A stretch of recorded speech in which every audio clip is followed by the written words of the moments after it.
Hi friends, welcome to నానమ్మ village వంటలు. అందరూ బాగున్నారా? అందరూ బాగుండాలి, అందులో నేను కూడా ఉండాలి. ఈ మాట చెప్పైతే చాలా రోజులు అవుతుంది. మనమైతే ఈరోజు వీడియోలో అయితే మనం లక్నో చికెన్ కబాబ్స్ అయితే చేసుకోబోతున్నాం. చాలా ఈజీ, చాలా టేస్టీ రెసిపీ. మరి ఎలా చేయాలనేది వీడియోలో అయితే చూద్దాం. మరి ఇక లేట్ చేయకుండా అయితే వీడియోకి వెళ్తాం. వీడియో చూసిన ప్రతి ఒక్కరు అయితే వీడియోకి అయితే ఒక లైక్ కొట్టండి. అలాగే మరెన్నో రుచికరమైన వంటల కోసం ఛానల్ అయితే సబ్స్క్రైబ్ అయితే చేసుకోండి. నేనైతే ఇక్కడైతే ఒక 700 గ్రామ్స్ అయితే చికెన్ అయితే తీసుకున్నాం. ఫ్రెష్గా కడిగి పెట్టుకున్నాము. ఇప్పుడైతే మనం అయితే చికెన్ అయితే ముందుగానైతే మసాలాలు కలిపేసేసి పక్కకైతే పెట్టుకున్నాం. ముందైతే ఇందులోనైతే ఒక గంటెడు పెరుగు అయితే వేసేయండి. రుచికి సరిపడా ఉప్పు అయితే వేసుకోండి. అలాగే ఒక టీ స్పూను ధనియం పొడి, అలాగే ఒక 2 టీ స్పూన్ల కారం అయితే వేసేయండి. వేసేసేసి ఒక నిమ్మకాయ మొత్తం అయితే పూర్తిగా అయితే పిండేసేయండి. ఇప్పుడైతే దీని అయితే మొత్తం అయితే బాగా కలగలిపేసేయండి. చికెన్ అయితే బాగా మసాలాలు అంతా బాగా పట్టే వరకు అయితే బాగానైతే ఇలా పిసికి బాగా కలపండి. కలిపేసేసి ఒక 10 నిమిషాలు అయితే అలా పక్కకు పెట్టేసేయండి. చూసారు కదా, నేనైతే ఇక్కడైతే కట్టెల పొయ్యి మీదనే ఈ ప్రిపరేషన్ అనేది మొత్తం అయితే చేస్తున్నాను. చికెన్ కబాబ్స్ అయితే మనం ఈ కట్టెల పొయ్యి మీద చేస్తే వేరే లెవెల్ టేస్ట్ ఉంటాయి. ఒకవేళ మీ దగ్గర ఉంటేనేమో కట్టెల పొయ్యి చేయండి, లేకపోతే సిలిండర్ మీద చేసుకోండి. ఇక్కడైతే నేనైతే బోన్లెస్ చికెన్ కాదు, బోన్తోనే తీసుకున్నాను చికెన్ అయితే. ఎందుకంటే నా పైసలు అయితే లేవు నా దగ్గర గట్టిగా. అందుకే ఇప్పుడైతే మనం అయితే ఈ పెంకు మీద, అదే పెనం మీద అయితే ఒక 2 టేబుల్ స్పూన్ల ఆయిల్ అయితే వేసుకున్నాం. ఆయిల్ అయితే ఈ పెనానికి అయితే మొత్తం స్ప్రెడ్ చేసేయండి. మనం తీసుకున్న ఆల్రెడీ మసాలాలు కలిపి పెట్టుకున్న చికెన్ అయితే ఇలా ఒక్కొక్కటి అయితే పెట్టేసేయండి.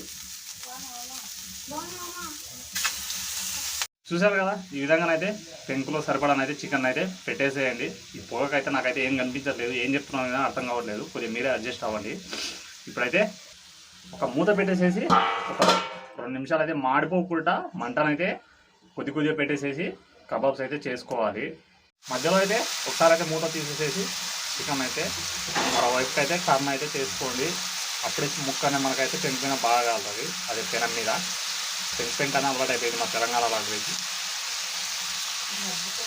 చూసారు కదా, ఇక్కడైతే ఆల్మోస్ట్ అయితే మనకైతే చికెన్ కబాబ్స్ అయితే రెడీ అయిపోయినాయి. లక్నోలో అయితే చాలా ఫేమస్, మనకు చాలా టేస్టీగా ఉంటాయి. మీకైతే కట్టెల పొయ్యి కాడ అరేంజ్ చేసుకోగలమా అనుకుంటేనే మాత్రమే చేయండి, లేదంటే మీకైతే సిలిండర్ మీదనే చేసుకోండి. ఎందుకంటే కట్టెల పొయ్యి కాడ అంటే మీకు పొగ వచ్చేస్తుంది బాగా, సైడ్ నుంచి కొద్దిగా మాడిపోతుంది. అలా మాడిపోకుండా చూసుకోవాలి.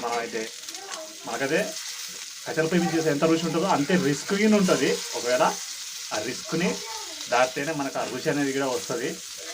మనకైతే ఆల్మోస్ట్ అయితే అయిపోయినాయి చికెన్ కబాబ్స్. చూసారు కదా, మనకైతే లక్నో చికెన్ కబాబ్స్ అయితే రెడీ అయిపోయినాయి. మనం ఇప్పుడైతే ఒక ప్లేట్లోకి పెట్టుకున్నాం. ఈ పొయ్యి కాడనైతే కబాబ్స్ ఎంత వేడిగా అవుతున్నా నా సెల్ అంతకన్నా హీట్ అవుతుంది. మరి ఇప్పుడైతే మనం అయితే ఈ కబాబ్స్ని అయితే ఒక్కొక్కటి తీసి ప్లేట్లోకి అయితే పెట్టేద్దాం. ఇలా అయితే ఒక్కొక్కటి అయితే ప్లేట్లోకి అయితే పెట్టేసుకోండి. ఫ్రెండ్స్ చూశారు కదా, లక్నో చికెన్ కబాబ్స్ అయితే రెడీ అయిపోయినాయి. అంటే మీరు ఇంతకన్నా ఎక్కువ కాల్చారనుకోండి మాడిపోయేసేసి బొగ్గ అయిపోతాయి. అందుకే ఆల్మోస్ట్ ఇంత కాల్తే సరిపోతుంది. మనకైతే కబాబ్స్ అయితే చాలా రుచిగా ఉంటాయి. మీరు కూడా అయితే ఒకసారి ట్రై చేయండి. ఇప్పుడైతే మనం కాస్త ఉల్లిపాయను అయితే పెట్టుకుందాం. ఇప్పుడైతే కాస్త ఉల్లిపాయ అయితే ఇట్లా కచ్చికేసుకోండి. అలాగే నిమ్మపచ్చి చేసేస్తే కబాబ్స్ చూసుంటేనే నోట్లో నీళ్ళు ఊరిపోతున్నాయి. మీరు కూడా అయితే ఒకసారి అయితే ఈ విధంగానైతే చికెన్ కబాబ్స్ అయితే ట్రై చేయండి. లక్నో స్టైల్లో చాలా టేస్టీగా ఉంటుంది. చాలా ఈజీ ప్రాసెస్. మీ దగ్గర ఉంటేనే కట్టెల పొయ్యి ట్రై చేయండి, లేదంటే స్టవ్ మీద అయితే చేసేసుకోండి. మరి ఈ లక్నో చికెన్ కబాబ్స్ మీకు ఎలా అనిపించిందో వీడియోకి అయితే ఒక కామెంట్ చేయండి, లైక్ చేయండి. అలాగే మరెన్నో రుచికరమైన వంటల కోసం ఛానల్ అయితే సబ్స్క్రైబ్ అయితే చేసుకోండి.